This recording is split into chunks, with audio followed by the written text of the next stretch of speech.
白紙を分割してみましょう。ケーキをカットするように。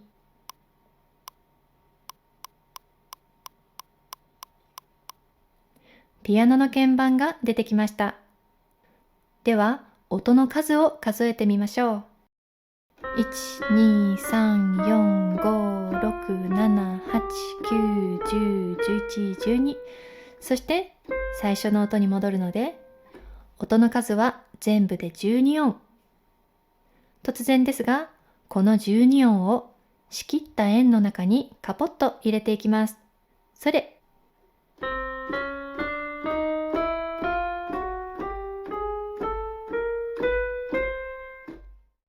なんだか不思議な並びですね。では、もう少し別の角度から見てみましょう。今度は色に注目してみてくださいね。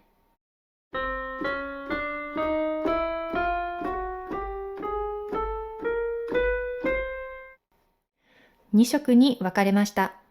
これは一体何を表しているのでしょうか。オレンジ色の部分が7個、黒い部分が5個ありますね。実はこれ、7個の白鍵と5個の黒鍵を表しているんですよ。では、12個の数字を音名に置き換えていきましょう。じゃん。こちらがいわゆる5度鍵表。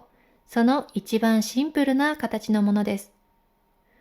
5度鍵表というのは、音同士の関係が可視化された表で、音楽理論を学ぶ際にはとっても便利なんですよ。さて、このように1オクターブ間を12等分した音律のことを12平均律と言います。そして12等分されたこれら一音一音というのは、それぞれが主役となって音の世界に秩序をもたらすパワーを持っています。主役がいるということは、もちろんその他のキャラクターも存在しています。そしてそのキャラクター同士の関わり合いによって音楽というものは成立しているわけです。では、そのキャラクターはそれぞれどのように発生し、どのような性格を持っていて、キャラクター同士はお互いどのような関係にあるのでしょうか。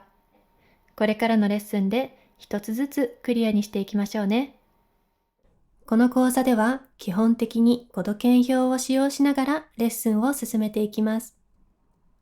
5度鍵表の様々な見方を習得すると、例えば画家にとっての絵の具パレットのように、私たち音楽家も自由に音を紡ぐための音のパレットのようなものを頭の中に持つことができるんですよ。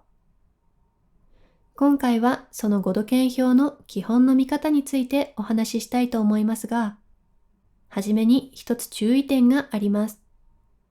キーにはエンハーモニックキーといって、実際に鳴る音は共通しているのに、互いに音名の違うキーというのが6つ存在します。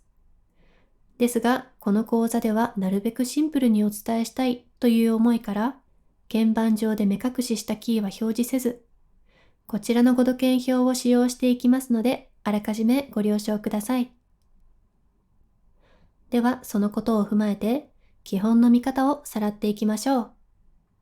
まず、5度鍵表は3層に分かれています。円の一番外側は、キーシグネイチャー。ここを見ることで、キーの構成音がわかります。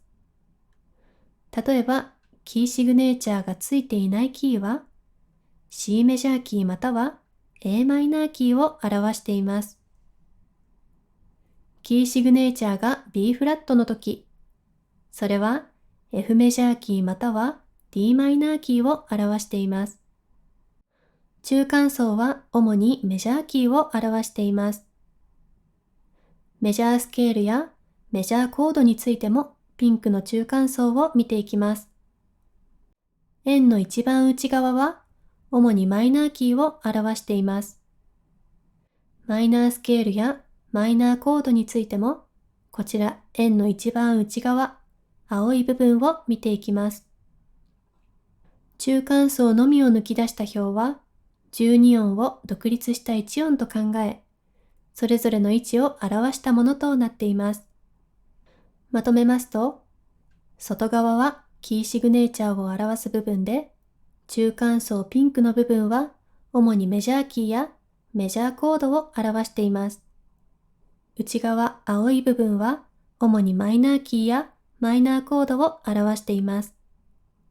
中間層のみを抜き出した表は独立した12音を表しています。ごと研表基本の見方は以上となります。